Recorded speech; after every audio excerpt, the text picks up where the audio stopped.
آپ نے عمران خان صاحب کی حکومت کے لیے تو کروا لیا آئی پور سے، ذرا ایک سروے ابھی کروائیں کہ حکومت جانے والی ہے تو انہوں نے اکنامکلی ایک بہت غلط قدم اٹھایا۔ جب ہمارا دور تھا ان کے پیٹ صحافی مائک لے کے پبلک میں چلے جاتے تھے اور جا کے پوچھتے تھے don't you dare call anyone a pet journalist. آج اس چیز کو جو ہے نا ذرا کلیئر کیا ہے، ظاہری بات ہے پریشر آیا ہوگا پیچھے سے بنی گالا سے کہ بھائی شیخ صاحب کی ہو گیا تھا ذرا دھیان دیو تھوڑا جا۔ ایک بندہ فون کر کے آپ کو کہہ رہا ہے کہ یار ساڈا نام لینا بند کرو، تو وہ یہ بات بھی بتا رہے ہیں کہ جو انہوں نے فون کر کے کہا کہ میرا نام لینا بند کرو۔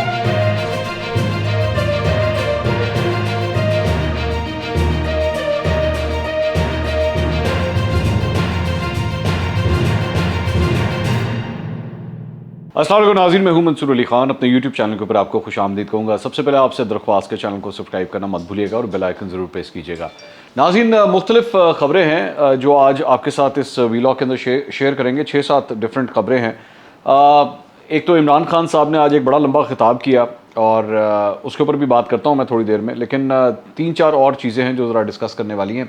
ایک تو آپ سب سے پہلے جانتے ہیں کہ 2 دن پہلے جو آرمی کے سابق آفیسرز تھے اس میں ان کی جانب سے جو پریس کانفرنس کی گئی تھی اسلام آباد کے اندر، جنرل علی قلی خان جسے لیڈ کر رہے تھے، جس کے وہ پریزیڈنٹ ہیں، تو وہاں پہ کچھ بدمزگی ہو گئی تھی اور بدمزگی ہوئی تھی صحافیوں کے ساتھ۔ تو اس میں سے ایک واقعہ جو تھا وہ اعزاز سید جو سینئر جرنلسٹ ہیں ان کے ساتھ جو ہے وہ ایک سابق جنرل صاحب کی کافی زیادہ جو ہے وہ کھٹ پٹ ہو گئی۔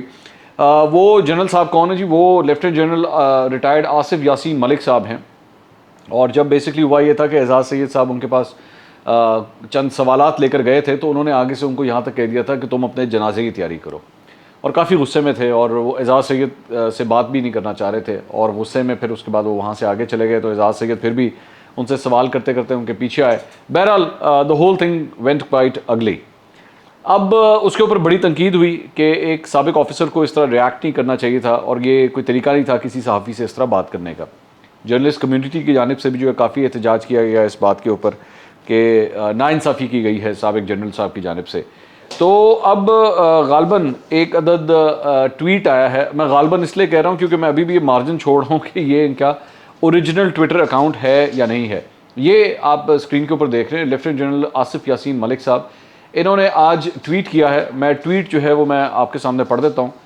اس میں یہ کہہ رہے ہیں جی I have had near perfect relationship with national and foreign media for last over 2 decades. We have interacted on numerous issues and made positive contributions. On June 6th, a veterans press briefing was held. As is known, the event ended in bad taste like all present. I was very disturbed while being interviewed by a lady when Mr. Aizaz intervened and heat of the moment I made a remark.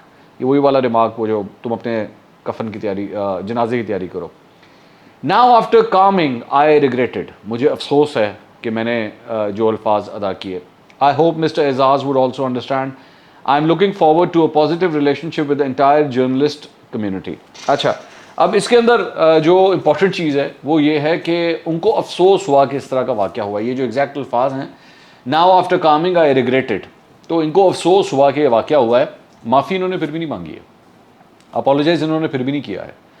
تو صرف افسوس کا اظہار، پورے پاکستان کو افسوس ہوا، وہ جو بھی انٹریکشن تھا وہ پورے پاکستان کو اس دن کافی افسوس ہوا کہ ایک صحافی کے ساتھ جو ہے وہ اس طرح گفتگو کی گئی ہے، لیکن جنرل صاحب نے اس کے اوپر معافی نہیں مانگی۔ I hope he realises and I hope کہ اسی اکاؤنٹ سے اگر تو کیونکہ یہ بلو ٹک نہیں ہے اس کے اوپر، so I am still giving a margin, اگر یہ ان کا ویریفائڈ اکاؤنٹ اگر ہوتا تو کلیئر ہو جاتا، لیکن اکثر اوقات نہیں بھی ہوتا۔ لیکن چونکہ اس اکاؤنٹ کو کافی جگہ پہ کوٹ کیا جا رہا ہے اس لیے میں اس کو یہاں پہ کہہ رہا ہوں۔ تو اگر تو ان کا اوریجنل اکاؤنٹ ہے تو آئی ہوپ کہ وہ آگے چل کے اس کے اوپر معافی بھی مانگ لیں گے۔ اچھا، کچھ تھوڑی سی گفتگو جو ہے وہ مریم نواز نے بھی ایکچولی کی ہے ان سابق فوجی افسران کے حوالے سے، جس میں انہوں نے ایکچولی کچھ بڑے شاکنگ، میں شاکنگ کا لفظ استعمال کروں گا، شاکنگ قسم کے ریمارکس جو ہیں وہ ادا کیے ہیں۔ انہوں نے کہا کہ جی ریٹائرڈ فوجی جو ہے وہ اپنے ادارے کے ساتھ مخلص نہیں ہیں۔ ایک تو انہوں نے یہ کہا، انہوں نے کہا کہ جس ادارے نے ان کو عزت دی اس کے خلاف ہو گئے۔ عمران خان کہنے پر جو کریں گے وہ خطرناک اور قابل افسوس ہے۔ اگر سیاست کا شوق ہے تو میڈلز واپس کر دیں۔ یہ انہوں نے سابق جو آفیسرز ہیں ان کے بارے میں یہ بات کی ہے کہ جی اگر آپ کو سیاست کرنے کا شوق ہے تو آپ اپنے میڈلز واپس کر دیں۔ اچھا، مجھے ذرا یہ جو آخری کامنٹ ہے نا اس پہ تھوڑا سا مجھے اعتراض ہے، وہ اس لیے کیونکہ کئی ایسے سابق جنرلز اور آفیسرز اس وقت مسلم لیگ نون کے اندر بھی ہیں. کیا انہوں نے جب سیاست کرنے کا فیصلہ کیا تھا تو اپنے میڈلز واپس کر دیے تھے؟ کیا وہ میڈلز واپس کر کے آپ کی پارٹی کے اندر آئے تھے؟ یا آپ کی پارٹی سے جب وہ بعد میں وزیر بنے یا ان کو اہم عہدے ملے تو کیا انہوں نے اپنے میڈلز واپس کر دیے تھے؟ تو I think this is an unfair demand کسی بھی سرونگ آفیسر سے. ہاں یہ بات درست ہے, یہ بات میں نے بھی کہی تھی کہ آپ کو اس پلیٹ فارم کو استعمال نہیں کرنا چاہیے. مطلب آفیسرز کا جو ایک پلیٹ فارم ہے اس کو استعمال مت کریں, پراپرلی جا کے سیاسی جماعت کو جوائن کریں, Pakistan Tehreek Insaf, Noon League, Peoples Party, whatever you want to do, آپ جہاں مرضی جا کے اس سے جوائن کریں. لیکن ان کو کوئی ضرورت نہیں ہے میڈل اتارنے کی. ہاں سیاست کرنے کا شوق ہے, سیاسی جماعتوں کو جو ہے وہ کانٹیکٹ کریں, اس میں ممبرشپ لیں اور پھر ٹکا کے سیاست کریں, کوئی ایسی بات نہیں ہے. تو مریم نواز صاحبہ کی یہ ڈیمانڈ جو ہے that is I think a bit unfair. اس کے علاوہ ایک اور سروے ہے جی, ایک اور سروے آیا ہے آئی پور کا, وہ میں آپ کے ساتھ شیئر کرنا چاہتا ہوں. یہ سامنے اسکرین کے اوپر آپ دیکھ رہے ہیں, دوبارہ جنگ گروپ کے اندر یہ سروے آیا ہے. یہ سروے یہ کہتا ہے کہ جی 43%, یہ بیسیکلی سوال کیا گیا تھا کہ عمران خان صاحب کے دور حکومت میں آپ کی معاشی صورتحال, ہر انسان کی جو اپنی معاشی صورتحال ہے, کیا وہ اس میں بہتری آئی یا وہ بدتری آئی یا ویسے کے ویسے تھے؟ تو اس میں سے 43% لوگوں نے کہا کہ جی ہماری پریشانیاں بڑھ گئیں عمران خان صاحب کے دور حکومت میں. 33% نے البتہ کہا کہ جی ہماری جو زندگی تھی وہ پہلے سے بہتر ہو گئی, معاشی صورتحال ہماری بہتر ہو گئی. 21% نے کہا کہ جی اس میں کوئی فرق نہیں آیا, وہ جیسے پہلے تھی وہ اب بھی ویسے ہی ہے. ویسے میں ایک اپنا اوپینین دے رہا ہوں کہ اگر یہ ایسا ہی سروے آپ نے عمران خان صاحب کی حکومت کے لیے تو کروا لیا آئی پور سے, ذرا ایک سروے ابھی کروائیں, ایک سروے آپ ابھی کروائیں اور ابھی ذرا لوگوں سے پوچھیں کہ صرف یہ جو ابھی تقریباً 1.5 مہینہ 2 مہینے کی یہ جو بھی ایکٹیویٹی ہے, کتنی دیر ہو گئی ہے, 8 9 اور تقریباً کوئی 1.5 مہینہ میں کہہ سکتا ہوں, تو اس کے اندر کیا زندگی پہلے سے بہتر ہوئی ہے؟ صرف 1.5 مہینے کے اندر کیا پہلے سے بہتر ہو گئی ہے یا پہلے سے اور زیادہ خراب ہو گئی؟ تو ابھی آپ کو رزلٹ مل جائے گا, اور میں ابھی سے آپ کو بتا دیتا ہوں کہ اس میں میجورٹی یہی کہے گی کہ جی ہمارا بیڑا غرق ہو گیا. ظاہری بات ہے 60 روپے جب آپ پیٹرول کی قیمت بڑھائیں گے اور اس کے بعد جا کے لوگ جا کے سودا صرف لیں گے اپنے گھر کا, گھی, آٹا, چاول, چینی, جو اس طرح کی چیزیں لیں گے, بچوں کی اسکول کی فیس دیں گے. میں ایک چھوٹا سی صرف آپ کو بات بتاتا ہوں کہ میرے ایک جاننے والے ہیں, ان کا بچہ جو ہے وہ ادھر لاہور میں one of the top schools کے اندر وہ پڑھتا ہے, مطلب بہت اچھا سکول ہے. تو اس نے مجھے بتایا کہ یار ابھی جو اس بار جو مجھے چلان فارم آیا ہے وہ اس کے اندر ٹھگ کر کے صرف مہینے کی فیس جو ہے وہ 6,000 روپے بڑھ گئی ہے. 6,000 روپیہ, اور یہ صرف مہینے کی ہے. یہ نارملی یہ اسکول جو ہیں یہ کوارٹر کی فیس لیتے ہیں, ٹھیک ہے. تو 6,000 روپیہ, اور وہ مطلب اگر اپنے بچے کو ایک اچھے اسکول میں پڑھا رہا ہے تو ایک ویل ٹو ڈو بندہ ہے, لیکن آپ یقین کریں وہ تک چیخیں مار اٹھا, اس نے کہا یار 6,000 روپے بڑھا دیا انہوں نے فیس کو. تو میں صرف یہ سوال کرتا ہوں کہ جو مڈل کلاس طبقہ ہے یا لوور مڈل کلاس طبقہ ہے اس کا اس وقت کیا حال ہو رہا ہوگا. تو جنگ گروپ نے یہ سروے ضرور کروایا, مجھے اس سروے سے کوئی اعتراض نہیں ہے, لیکن میری درخواست ہے آئی پور سے اس حکومت کے بارے میں بھی اب ایک سروے کروائیں تاکہ لوگ ذرا آپ کو بتائیں نا کہ اس وقت کیا صورتحال ہے. جہاں پہ اس حکومت کی پرفارمنس کی بات ہو رہی ہے تو وہاں پہ جناب عمران خان صاحب کے حوالے سے بھی 2-3 خبریں ہیں. آج جو اکنامک سروے رپورٹ ہے جب جاری ہوئی حکومت کی جانب سے, نارملی اکنامک سروے رپورٹ جو ہوتی ہے وہ آپ کا جو پچھلا دور گزر چکا ہوتا ہے, جو پچھلا 1 سال گزر چکا ہوتا ہے, یہ اس کی رپورٹ ہوتی ہے کہ جناب آپ کے اہداف کتنے تھے, آپ نے اچیو کتنے کیے, اس میں سے کیا مطلب ڈفرینس آیا, وہ اس کے اوپر ہوتا ہے. تو یہ حکومت جو ہے ظاہری بات ہے یہ جو ریلیز کرتی ہے وہ حکومت ہی کرتی ہے. تو اس حکومت نے ریلیز تو کی ہے, لیکن جو ایکچولی یہ پوری رپورٹ ٹیکنیکلی اسپیکنگ اگر 1 مہینہ نکال دیں آپ تو ٹیکنیکلی اسپیکنگ یہ عمران خان صاحب کی حکومت کی رپورٹ تھی. اب عمران خان صاحب کی حکومت کی رپورٹ پہلے میں جلدی سے آپ کے سامنے رکھ دیتا ہوں. ایک تو جناب جو ٹارگٹ تھا گروتھ کا وہ 4.8% تھا, لیکن جو اچیو کیا گیا وہ 6% تھا, یہ پچھلے سال میں. لیکن مہنگائی کا جو ٹارگٹ تھا وہ 8% تھا, وہ 13% تک چلا گیا, 5% اس نے اوپر کی جمپ لگائی. ایگریکلچر گروتھ جو ہے وہ 3.5% کا ٹارگٹ تھا, وہ 4.4% جو ہے وہ ریکارڈ کیا گیا. انڈسٹریل گروتھ 6.6% کا ہدف تھا, 7.2% ریکارڈ کی گئی. مطلب یہ اہداف جو ہے ان کو کراس کیا گیا. ٹیکس کلیکشن جو ہے وہ 6,100 ارب کی رکھی گئی ہے. ابھی تک 1 مہینہ پہلے تک جو ہے وہ اپنے سارے ٹارگٹس وہ اچیو کرتے آ رہے ہیں. 11 مہینے کی جو ٹیکس کلیکشن ہے ان ٹارگٹس کو انہوں نے اچیو کیا ہے. سو اس 1 مہینے کا بھی جو لگ رہا ہے کہ ایف پی آر جو ہے وہ اپنا ٹارگٹ اچیو کر لے گا. اور اس کے ساتھ ساتھ سروسز کی گروتھ جو ہے وہ 4.7% تھی, اس کو 6.2% انہوں نے کیا. تو یہ سارے ٹارگٹس جو ہیں وہ کافی حد تک اچیو ہوئے ہیں. لیکن اور جو جہاں پہ سب سے بڑا مسئلہ آتا ہے وہ مسئلہ آتا ہے کہ جی اور یہ کہا بھی مفتاح اسماعیل صاحب نے کہ عمران خان صاحب نے جو 10 روپے جو پیٹرول اور ڈیزل کی قیمتیں کم کی، جس پہ ہم کئی دفعہ پہلے بھی بات کر چکے ہیں کہ بیسکلی ان کو آئیڈیا ہو گیا تھا کہ حکومت جانے والی ہے، تو انہوں نے ایک بہت غلط قدم، اکنامکلی ایک بہت غلط قدم اٹھایا جس کا خمیازہ ابھی تک ہم لوگ بھگت رہے ہیں۔ تو یہ عمران خان صاحب کا ایک بلنڈر تھا، لیکن باقی فگرز اگر آپ اٹھا کے دیکھیں، مہنگائی بڑھ گئی، لیکن باقی فگرز جو ہیں پچھلے ایک سال میں عمران خان صاحب کی گورنمنٹ نے اچھی پرفارمنس دی ہے، آپ اسے بری پرفارمنس نہیں کہہ سکتے۔ ریمیٹنسز کی اگر ہم بات کریں، ریمیٹنسز بھی اچھے نمبرز آپ کے سامنے آئے ہیں۔ البتہ جہاں سے جا کے عمران خان صاحب نے پچھلے ایک سال میں مار کھائی ہے وہ فورن ڈائریکٹ انویسٹمنٹ ہے، جس کا نمبر ایکچولی نیچے چلا گیا۔ سو باقی نمبر سارے اچھے عمران خان صاحب کے، لیکن یہ مہنگائی کا نمبر جو ہے وہ خراب۔ لیکن اب جو آگے کی صورتحال ہے ذرا اس کے بارے میں بھی بات کر لیں، اور جس کا ذکر جو ہے ایکچولی عمران خان صاحب نے بھی بعد میں کرتے ہوئے کیا کہ جی یہ حکومت اب جو کچھ کر رہی ہے، انہوں نے کہا کہ جی میں ایکسپیکٹ کر رہا ہوں کہ یہ مہنگائی جو ہے اب 20 سے 25% تک جائے گی، جس کو یہ 13% پہ چھوڑ کے جا رہے ہیں عمران خان صاحب۔ آنے والے سال کے اندر یہ 20 سے 25% تک اوپر چلی جائے گی، اور مجھے یہ تو نہیں پتا 20 سے 25% جاتی ہے کہ نہیں جاتی، لیکن ایٹ لیسٹ میں یہ سمجھ رہا ہوں کہ فی الحال جو صورتحال لگ رہی ہے 15 سے تو اوپر ہی جائے گی۔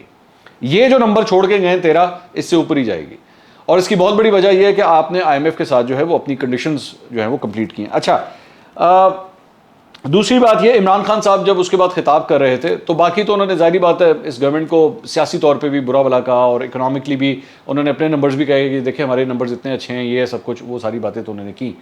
لیکن ایک چیز جو عمران خان صاحب نے کی وہ صحافیوں کے حوالے سے تھی، جو بڑی غیر اخلاقی تھی۔ انہوں نے کہا کہ جی پہلے جب ہمارا دور تھا تو یہ ان کے پیٹ صحافی یہ لوگ جو ہے وہ مائک لے کے پبلک میں چلے جاتے تھے اور جا کے پوچھتے تھے کہ جناب بتائیں مہنگائی کتنی ہے، کیا بنا نیا پاکستان یا نہیں بنا۔ اب جو ہے وہ سارے خاموش ہو گئے۔ تو مجھے جو جس چیز کے اوپر اعتراض ہے وہ اس بات کے اوپر ہے کہ کل عمران خان صاحب نے 4 اینکروں کو سلوٹ مارا تھا، ابھی کل مارا تھا۔ کیا مسلم لیگ نون کا اگر کوئی شخص یہ سب کچھ دیکھ رہا ہو تو وہ یہ کہے گا کہ جناب وہ آپ کے پیٹ صحافی ہیں جن کو آپ سلوٹ مار کے ہٹیں؟ نہیں کہہ سکتے نا، کیونکہ یہ بڑی ڈیگریڈنگ قسم کی بات ہے، بہت ڈیگریڈنگ قسم کی بات ہے۔ تو میرا خیال میں ایسے الفاظ جو ہے وہ کسی بھی صحافی کے لیے استعمال نہیں کرنے چاہیے۔ اگر مسلم لیگ نون کا کوئی شخص ان صحافیوں کے لیے جو 4 اینکرز تھے ان کے لیے کرے تو وہ بھی غلط ہے، اور اگر عمران خان صاحب نے کسی کے لیے کیے ہیں تو وہ بھی غلط ہے۔ عمران خان صاحب کو اس بات کو انڈرسٹینڈ کرنے کی ضرورت ہے کہ کوئی صحافی آپ کی مرضی سے صحافت نہیں کرے گا، کبھی بھی نہیں کرے گا، اور اگر کرے گا تو وہ صحافت نہیں کرے گا۔ اگر جو کچھ کرے گا پھر وہ صحافت نہیں کہلائے گی اگر وہ آپ کی مرضی سے کرے گا۔ You need to learn this, ہر چیز آپ کے کنٹرول میں نہیں ہے۔ صحافی گورنمنٹ کا حصہ نہیں ہوتا، گورنمنٹ کی مشینری کا پارٹ نہیں ہوتا کہ آپ نے اس کو جس طرح کا آپ نے کہا بیٹھ جاؤ تو وہ بیٹھ جائے، آپ نے کہا کھڑے ہو جاؤ تو کھڑے ہو جائے۔ وہ کوئی اور صحافی ہوتے ہوں گے خان صاحب، آپ ان کو ڈھونڈے جا کے، وہ پھر صحافی کہلانے کے لائق نہیں ہے۔ میں ان کو چمچا کہتا ہوں یا لونڈا لپاڑا کہتا ہوں۔ تو براہ مہربانی اپنے الفاظ پہ دھیان دیجیے۔ یہ حکومت، میں ابھی بول کے ہٹا ہوں، یہ اپنی مہنگائی کے بارے میں جو نمبر دے رہی ہے یہ آپ دیکھ لیجیے گا اس سے کراس ہوں گے، اور عوام کی زندگی، میں ابھی کہہ کے ہٹا ہوں کہ آج اگر سروے کروایا جائے تو اس حکومت کے نمبر سب سے خراب آئیں گے، آپ کا جو سروے ہوا ہے اس سے بھی خراب آئیں گے۔ But don't you dare call anyone a pet journalist, ٹھیک ہے؟ یہ بات ذہن میں رکھیے گا، کیونکہ ہر صحافی اپنے طریقے سے اپنا کام کرتا ہے، آپ اس کو اپنا کام کرنے دیں، ایک بات۔ اس کے بعد عمران خان صاحب کے حوالے سے ایک اور خبر یہ ہے کہ جی جتنے منصرف اراکین ہیں، یہ جو ابھی جولائی کے اندر جو ضمنی انتخابات ہونے جا رہے ہیں، اس میں جتنے منصرف اراکین ہیں ان کے حلقوں میں جا کے عمران خان صاحب جلسے کرنا چاہ رہے ہیں۔ میرے خیال میں بڑی اچھی اسٹریٹجی ہے، بہت اچھی اسٹریٹجی ہے، عمران خان صاحب کو یہ کرنا چاہیے۔ لیکن ساتھ ہی ساتھ اس میں ایک اور چیز بھی شیئر کر دوں کہ یہ بھی سننے میں آ رہا ہے فی الحال کہ مریم نواز بھی یہی کرنے کا ارادہ رکھتی ہیں کہ یہ جو مختلف حلقے، جو 20 مختلف حلقے ہیں، ادھر جا کے وہ بھی جا کے جلسے جو ہے منعقد کرنا چاہتی ہیں۔ تو میرے خیال میں ایک اچھا کمپیریزن ملے گا۔ لوگ ظاہری بات ہے آپ ایک جگہ ایک حلقے میں کریں گے اور وہیں پہ اگر مریم نواز بھی آ گئی تو پتہ لگے گا کہ بھائی کس کا جلسہ جو ہے وہ زیادہ اچھا ہے۔ کافی حد تک کراؤڈ کا جو جوش و جذبہ ہے اس سے کافی حد تک آئیڈیا ہو جائے گا۔ اس کے علاوہ شیخ رشید صاحب نے جناب ایک انٹرویو دیا ہے آج، اور شیخ رشید صاحب یہ فرماتے ہیں، ایک تو انہوں نے اس بات کی تردید کر دی ہے کہ جی وہ میں نے یہ نہیں کہا کہ عمران خان بارودی سرنگیں بچھا کر گئے تھے، کہ یہ اکثر یہ مسلم لیگ نون بھی یہ کہتی ہے، اور میں خود بھی یہ سمجھتا ہوں کہ عمران خان صاحب نے وہ ابھی جو میں کہہ کے ہٹا تھا 10 روپے والا کام جو کیا تھا، تو مسلم لیگ نون یہ کہتی ہے کہ جی انہوں نے ٹائم بم فٹ کر دیے تھے, بارودی سرنگیں بچھا دی تھی. تو شیخ رشید صاحب نے ابھی پچھلے دنوں شوکت پراچا صاحب کو اتوار والے دن جو انٹرویو دیا تھا, اس کے اندر جو ایگزیکٹ الفاظ تھے, ان کے الفاظ ایگزیکٹلی یہ تھے کہ جی عمران خان صاحب نے جو 10 روپے کم کیا ہے, ان کو پتا تھا کہ سارا ملبہ جو ہے ان کے اوپر آنے لگا ہے. So basically what he wanted to say, not clearly کہ جی بارودی سرنگیں تھی, لیکن ان کے کہنے کا مقصد یہی تھا کہ عمران خان کو پتا سی میری حکومت جانے والی ہے, تو اس لیے میں نے 10 روپے کم کر دیے. ٹھیک ہے, اب وہ انہوں نے آج اس چیز کو جو ہے نا ذرا کلیئر کیا ہے. ظاہری بات ہے پریشر آیا ہوگا پیچھے سے بنی گالا سے کہ بھائی شیخ صاحب کی ہو گیا تھا, ذرا دھیان دیو تھوڑا جا. تو شیخ صاحب نے آج اپنے اس انٹرویو کے اندر کہا کہ میں نے یہ نہیں کہا, میرا یہ مطلب ہی نہیں تھا, ایم ہی خامخواہ میری بات کو ٹویسٹ کیا جا رہا ہے. دوسری انہوں نے بات یہ کہی, انہوں نے ایک اور بات یہ کہی تھی کہ جی پرویز خٹک صاحب کی جو ہے وہ ملاقاتیں ہو رہی ہیں, پرویز خٹک صاحب کی اسٹیبلشمنٹ کے ساتھ ملاقاتیں ہو رہی ہیں. انہوں نے کہا جی کل بھی ہو چکی ہیں اور آج بھی ہوئی ہے. یہ بات مطلب پہلے انہوں نے کہی تھی. تو انہوں نے کہا جی پرویز خٹک صاحب نے مجھے کہا کہ بھائی آپ یہ ہمارا نام نہ لیں اور ہمیں یہ کام کرنے دیں. اچھا حیرانگی کی بات ہے کہ شیخ صاحب نے یہ بات بھی بتا دی, مطلب آپ ان کی وہ ایسے چیتے ہیں کہ ایک بندہ فون کر کے آپ کو کہہ رہا ہے کہ یار ساڑھا نام لینا بند کرو, تو وہ یہ بات بھی بتا رہے ہیں کہ جی انہوں نے فون کر کے کہا کہ میرا نام لینا بند کرو. مطلب عجیب ڈرامے بازی ہو رہی ہے یہاں پہ کہ وہ یہ کہہ رہے ہیں کہ جی اس نے نا مجھے منع کر دیا. تو پتہ نہیں ہے کہ یہ کیا اسٹریٹجی ہے ان کی. اچھا اس کے بعد ایک اور بات انہوں نے کہی کہ جی عمران خان صاحب نے مجھے کہا ہے کہ جی وہ مطلب یہ ہمارا فلاں لوگ ہیں, یہ اسٹیبلشمنٹ سے بات کریں, تسی وچ نہیں آنا. اچھا شیخ صاحب نے یہ بات تو کہہ دی, لیکن میں ایکچولی اس کو ڈفرینٹ طریقے سے دیکھ رہا ہوں. مجھے لگتا ہے خان صاحب بھی شیخ صاحب پہ ٹرسٹ نہیں کرتے. ان کو اس بات کا شک ہے کہ یہ نا شیخ صاحب جو ہے میں ان کو مذاکرات کے لیے بھیجوں تو یہ کوئی اپنی کہانی سیٹ کر کے ہی واپس آ جائیں. شاید ہو سکتا ہے خان صاحب نے اس لیے منع کر دیا ہو کہ شیخ صاحب تہاڈی مہربانی. وہ اکثر نا میں نے اکثر اوقات اس طرح ہوتا ہے کہ لڑائی ہو جائے نا, کبھی لڑائی ہو جائے تو چند لوگ آتے ہیں کسی کی سپورٹ کرنے کے لیے, تو وہ اگلے کو مارنے کے بجائے جس کی سپورٹ میں آتے ہیں اس کو ہی ایک دو لگا دیتے ہیں. تو وہ پھر آگے سے بندہ وہ کہتا ہے تیری مہربانی, میں نے تیری سپورٹ نہیں چاہیے تھی. تو ہو سکتا ہے کہ خان صاحب نے بھی شیخ صاحب کو یہی کہا کہ بھائی تہاڈی مہربانی, پرویز خٹک کردا پیا انہوں کرن دیو تہاڈی مہربانی. دوسرا وہ شیخ صاحب نے جناب اسمبلی پہ ایک دفعہ پھر لعنت بھیج دی ہے. آج انہوں نے پھر سے لعنت بھیج دی ہے کہ جی یہ عوامی نمائندے تو ہیں ہی نہیں, تو میں ان پہ لعنت بھیجتا ہوں. یہ پہلے بھی ایک دفعہ بھیج چکے ہیں. تو بیسیکلی فارمولا یہ ہے, جس اسمبلی میں شیخ صاحب حکومت میں بیٹھے ہوں, جس اسمبلی میں عمران خان وزیر اعظم ہو, وہ اسمبلی ٹھیک ہے. اس میں اگر وہ نہیں ہے تو ہم جناب اس اسمبلی پہ لعنت بھیجتے ہیں. تو شیخ صاحب نے یہ دوسری دفعہ یہ حرکت کی ہے, اور میرے خیال میں پہلے بھی بڑی ڈیروگیٹری حرکت تھی, دوسری دفعہ بھی آج اگر یہ حرکت کی ہے, دوبارہ انہوں نے انتہائی ڈیروگیٹری حرکت کی. اور انہوں نے کہا کہ جی جہاں پہ اپوزیشن لیڈر راجہ ریاض جیسا بندہ ہو تو اس وجہ سے میں اس اسمبلی پہ لعنت بھیجتا ہوں. او بھائی اپوزیشن لیڈر آپ نے اس کو بنایا, آپ نے اس لیے بنایا کیونکہ آپ خود نہیں ہیں اسمبلی کے اندر. ٹھیک ہے, اگر آپ جا کے بیٹھ جائیں تو کوئی ضروری نہیں ہے کہ راجہ ریاض جو ہے نا وہ اپوزیشن لیڈر ہو, یہ سپیس آپ نے ان کو دی ہوئی ہے. تو اس لیے اگر یہ جو لعنت بھیجنے کی جو وجہ ہے نا, وہ وجہ بھی آپ خود ہیں, یہ وجہ بھی شیخ صاحب خود ہیں. تو اپنے آپ پہ ذرا دھیان دیں کہ آپ کے ساتھ پرابلم کیا ہے. اسمبلیوں کے اوپر جو ہے وہ لعنت بھیجنے سے کچھ نہیں ہوتا. یہ اب تک کی صورتحال تھی. اگلے ویلاگ میں انشاءاللہ دوبارہ ملاقات ہوگی. اللہ حافظ.